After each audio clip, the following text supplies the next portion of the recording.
मैं हूँ दीक्षित हीरो ज्योति और आज हूँ बुद्ध उपासना विहार समिति के तथागत बुद्ध विहार यहाँ पर है। बुद्ध विहार क्या नाम है? उपासना बुद्ध विहार। और ये बुद्ध उपासना विहार समिति के हमारे आदरणीय उपासक अध्यक्ष आदरणीय श्रद्धेय विजेंद्र सिंह जी और आनंद जी जो कोषाध्यक्ष हैं, और हमारे डॉक्टर रामजीत जी जो वाइस प्रिंसिपल हैं और जनरल सेक्रेटरी हैं जो इस उपासना बुद्ध विहार के, और भी अन्य उनके साथी एनसी गौतम साहब। तो इस बुद्ध विहार के पास यानी इस विहार में मुझे दोबारा आने का अवसर प्राप्त हुआ। ये रोहिणी के अंदर है, सेक्टर 3 के पास है,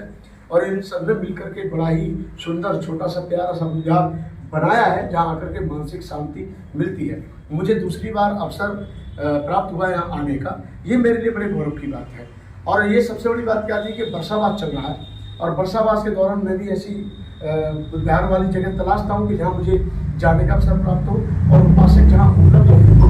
कहीं ना कहीं दर्शन देना मेरे लिए बहुत अच्छा हो जाता है। और आप भली बात ही जानते होंगे, विगत 6 वर्ष से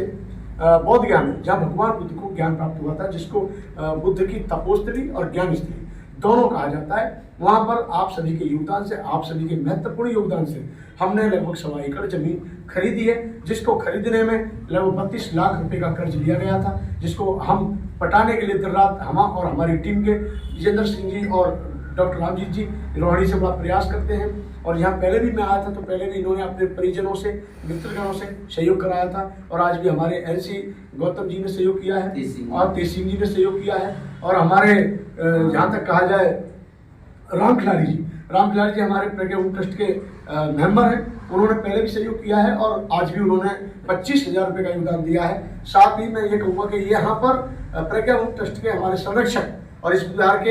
यानी बुद्ध उपासना विहार समिति के अध्यक्ष हमारे आदरणीय विजेंद्र सिंह जी, ये प्रज्ञा ट्रस्ट के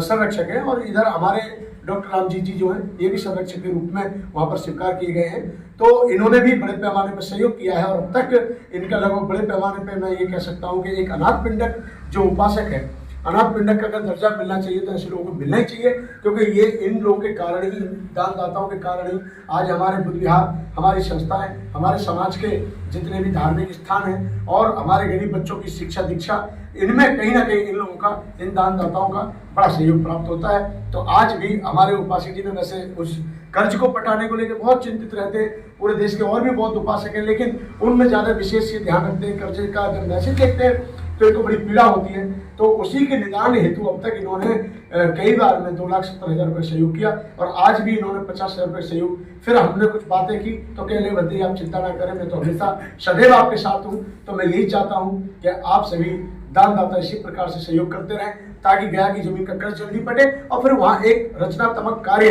जो देश हित में होगा, समाज हित में होगा, और आने वाली पीढ़ियां दर पीढ़ियां याद रखेंगी। संसार में सब कुछ खत्म हो जाता है, लेकिन बुद्ध के समकालीन से लेकर आज तक एक शब्द हमेशा अमर रहता है, दान। और दान कभी मरता नहीं। दान आज तक 2600 वर्ष से बुद्ध के समकालीन से लेकर आज तक, यानी सब कुछ खत्म हो गया, कंकाल हो गया, यानी बुद्ध